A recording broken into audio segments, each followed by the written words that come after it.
లోక్సభ ఎన్నికలు సమీపించే కొద్దీ ఏ అభ్యర్థి ఎక్కడి నుంచి పోటీ చేస్తారనే ఆసక్తి ప్రజల్లో సాధారణంగా కలుగుతుంది. అదే పార్టీలో కీలక వ్యక్తుల విషయానికి వస్తే మరింత ఆసక్తి కనిపిస్తుంది.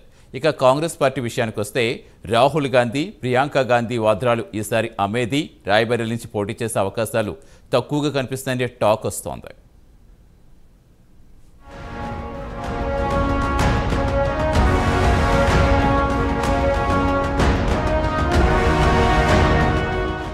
లోక్సభ ఎన్నికల్లో కాంగ్రెస్ పార్టీ నుంచి ఉత్తరప్రదేశ్లో ఎవరు నిలబడతారనే సస్పెన్స్ కొనసాగుతోంది.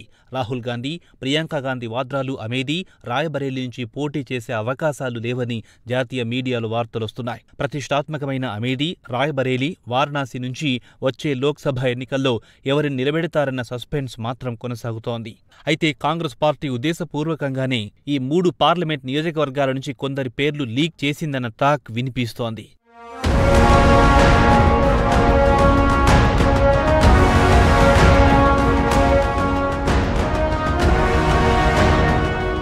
ఇక ప్రధానమంత్రి నరేంద్ర మోదీ 2019-2014లో ప్రతిష్టాత్మకమైన వారణాసిలో పోటీ చేసి గెలిచారు.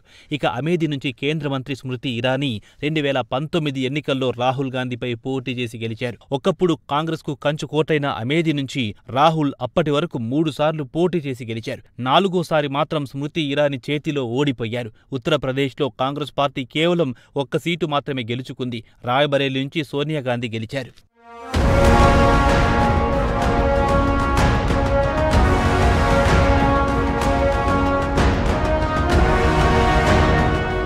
ఇక రాబోయే లోక్సభ ఎన్నికలకు సంబంధించి రాహుల్ గాంధీ కేరళలోని వయనాడ్ నుంచి పోటీ చేస్తారని కాంగ్రెస్ నాయకులు ప్రకటించారు. 2019లో రాహుల్ అమేథీతో పాటు వయనాడ్ నుంచి పోటీ చేశారు. అమేథీలో ఓడిపోయిన రాహుల్ వయనాడ్లో గెలిచారు. ఇక ప్రియాంక గాంధీ విషయానికొస్తే ఆమె ఉత్తరప్రదేశ్లో తన తల్లి నియోజకవర్గం రాయ్బరేలీ నుంచి మొట్టమొదటిసారిగా బరిలో దిగాలనుకున్నారు.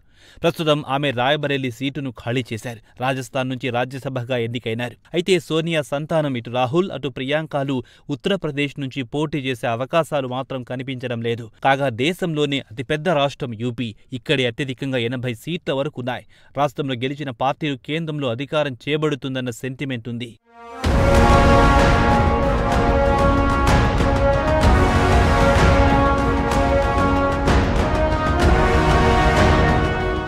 సమాజ్వాదీ పార్టీతో కాంగ్రెస్ సీట్ల ఒప్పందం కుదుర్చుకుంది.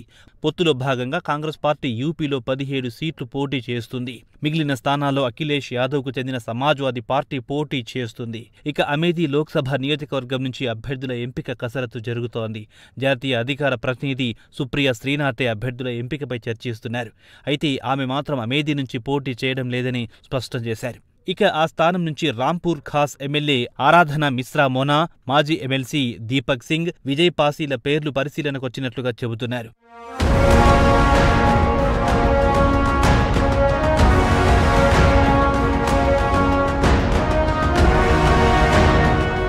ఇక సోనియా గాంధీ నియోజకవర్గం రాయ్బరేలీ విషయానికొస్తే స్వామి ప్రసాద్ మౌర్య పేరు ప్రస్తావనకొచ్చింది. ఆయన ఇటీవలే సమాజ్వాదీ పార్టీకి రాజీనామా చేసి సొంత పార్టీ పెట్టుకున్నారు. ఆయన పేరు కూడా పరిశీలనలో ఉందని తెలుస్తోంది. ఇక వారణాసి విషయానికొస్తే కాంగ్రెస్ జాతీయ అధికార ప్రతినిధి పవన్ ఖేరా ప్రధానమంత్రితో తలబడే అవకాశం ఉంది. గత ఏడాది ప్రధానిపై అవాకులు చెవాకులు పేరడంతో ఆయనను అరెస్టు చేశారు. ఒకవేళ ఖేరా పోటీకి ఆసక్తి చూపకపోతే ప్రత్యామ్నాయంగా యూపీ యూనిట్ ప్రెసిడెంట్ అజయ్ రాయ్ని పోటీకి నిలబెట్టే అవకాశాలున్నాయి.